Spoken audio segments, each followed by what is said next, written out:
The foundation to any property investment program or learning must be strategies.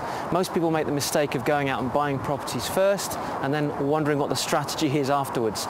So we go through strategies. If you're watching this right now and your goal over the next 12 months is to create income, then you'll be buying very different properties to somebody whose goal over the next 12 months is simply to buy and sell and create maybe £100,000 in cash. You could get a decision in principle before you even start looking for a property. The most important thing for the lender, two things: the value of the property and the amount of rental income. Right. And that rental income is absolutely key. So what we tend to say is, I think it's worth getting a decision in principle on a buy-to-let before you buy. Right. Unless you've really done your homework and you know what that rent is. I want you to be absolutely clear at the end of this particular unit what you need to do as a professional property investor to start approaching the mortgage market. How many properties can you buy with the current money you've got? What type of mortgages can you get? What interest rates? All those questions. Conveyancing basically means the legal side of buying and selling a property. Right. Be it a house, a flat, a farm, an industrial building, whatever. So if following on from completion, we pay off the mortgage on the completion date. We pay the estate agent. And we let you know it's been done. We send the deeds to the other side, and eventually we'll have evidence from the lender that the mortgage has been discharged. We send that off to the other. Here we are looking at one of the other kitchens in the development. Now the kitchen's been gutted. The walls have been replastered, as you can see here. The electrics are in and the sockets are in place. All this is the type of thing you should be looking for. Nice clean workmanship, the piping's in place there. So your objective is to get that kitchen gutted as quickly as possible.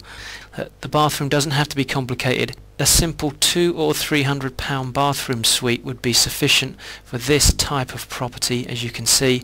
Perfect for letting out to professionals or even for a HMO, it would be fine.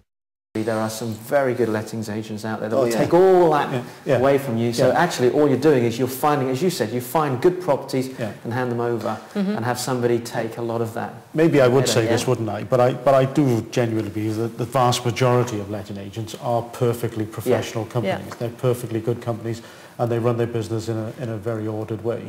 You get investors mix up their strategies.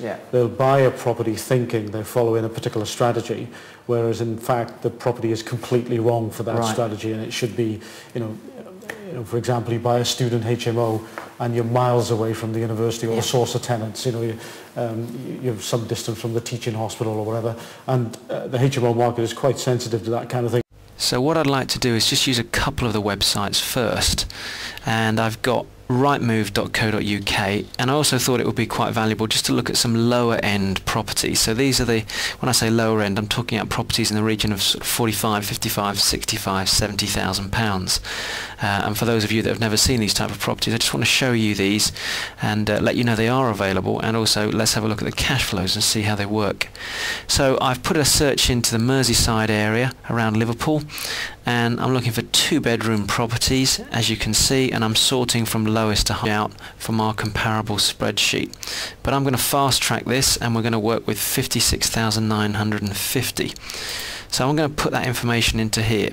Key to development finance is the business plan. Right. What you're actually selling to the bank is it's a business proposition. So they're not buying just into you, they're buying into specifically what the project is. That basically comprises everything about me, about the team that's going to do the development, about the financials, what the development is. Can you remind everybody the distinction between somebody buying and holding a property from the Inland Revenue's perspective and buying and selling a property? Because there is a difference, and people forget that, and they blend their properties together into one strategy.